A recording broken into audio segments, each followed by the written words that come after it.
Mr. Ollivander had come so close that he and Harry were almost nose to nose. Harry could see himself reflected in those misty eyes.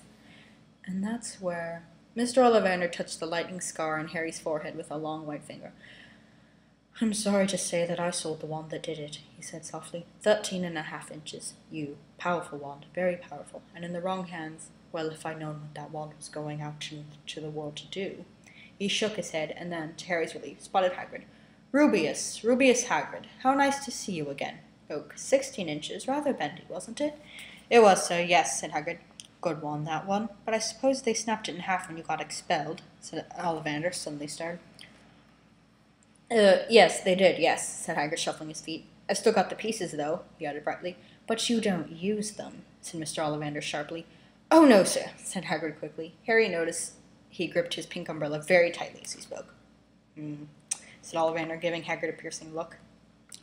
By the way, how old is Ollivander? I mean, Hagrid's like in his 60s or something, right? So Ollivander was already there when he bought it.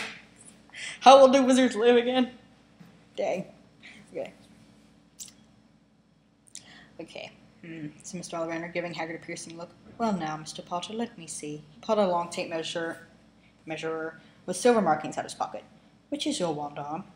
Well, I'm right-handed, said Harry. Hold out your arm, that's it. He measured Harry from shoulder to finger, then wrist to elbow, shoulder to floor, knee to armpit, and round his head.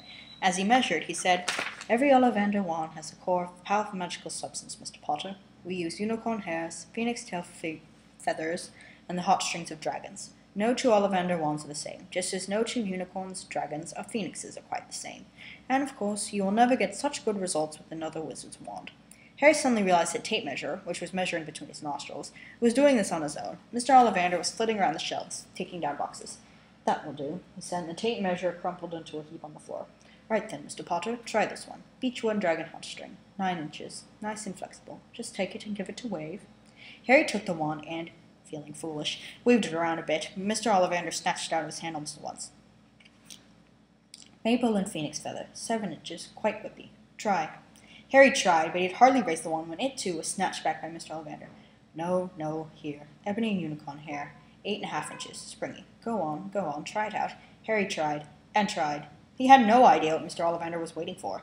The pile of tried wand was mounting higher and higher on the spindly chair, but the more wands Mr. Ollivander pulled from the shelves, the happier he seemed to become. Tricky customer, eh? Not to worry, we'll find the perfect match here somewhere. I wonder.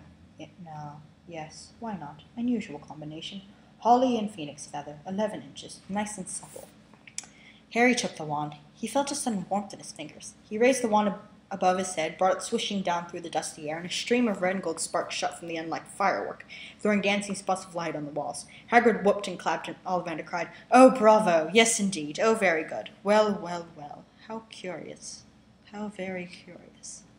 He put Harry's wand back into its box and wrapped it in brown paper, still muttering, Curious.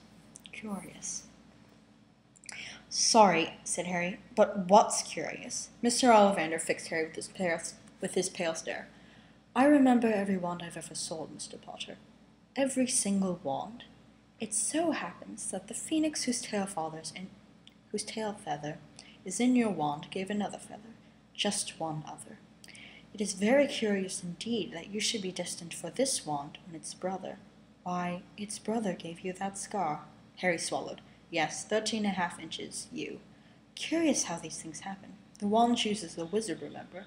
I think we must expect great things from you, Mr. Potter. After all, he who must not be named did great things. Terrible, yes, but great.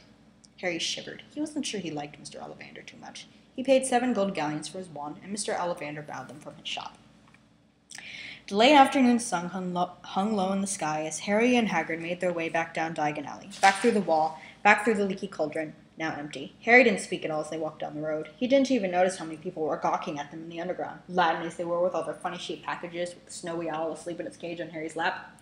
Up another escalator, out into Paddington Station, Harry only realized where they were when Hagrid tapped him on the shoulder. Got time for a bite to eat before your train leaves, he said. He bought Harry a hamburger, and they sat down on the plastic seats to eat them. Harry kept looking around. Everything looked so strange somehow. You all right, Harry? You're very quiet, said Hagrid. Harry wasn't sure he could explain. He just had the best birthday of his life, and yet he chewed his hamburger, trying to find the words. I'm trying to imagine British people eating hamburgers, and I can't.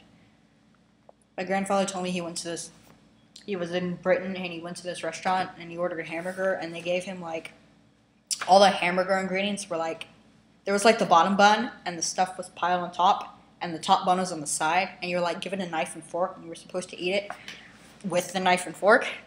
And like, he just grabbed the top bun, stuck it on top and ate it like that. And he was with these 2 British people.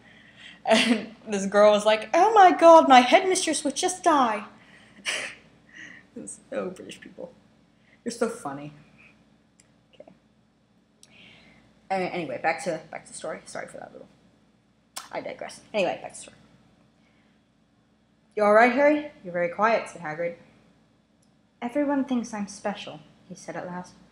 All those people in the leaky cauldron, Professor Quirrell, Mr. Ollivander, but I don't know anything about magic at all. How can they expect great things? I'm famous and I can't even remember what I'm famous for. I don't know what happened when the night my parents died. Hagrid leaned across the table. Behind the wild beard and the eyebrows, he wore a very kind smile. Don't you worry, Harry. You'll learn fast enough. Everyone starts beginning at Hogwarts. You'll be just fine. Just be yourself. I know it's hard. You've been singled out, and that's always hard. But you'll have a great time at Hogwarts. I did. Till do, as a matter of fact. Hagrid helped Harry onto the train that would take him back to the Dursleys, then handed him an envelope. Your ticket for Hogwarts, he said. 1st September, King's Cross. It's on your ticket. Any problems with the Dursleys, send me a letter with the owl. She'll know where to find me. See you soon, Harry. The train pulled out of the station. Harry wanted to watch Hagrid until he was out of sight, but he rose in his seat. Okay, until he was out of sight. He rose in his seat and pressed his nose against the window, but he blinked and Hagrid had gone. Okay, that was chapter 5. So, yeah, that was, didn't seem like that long a chapter, but I guess there was. Oh, it's over half an hour. Anyway, thanks for listening. Tune in next time. See you soon.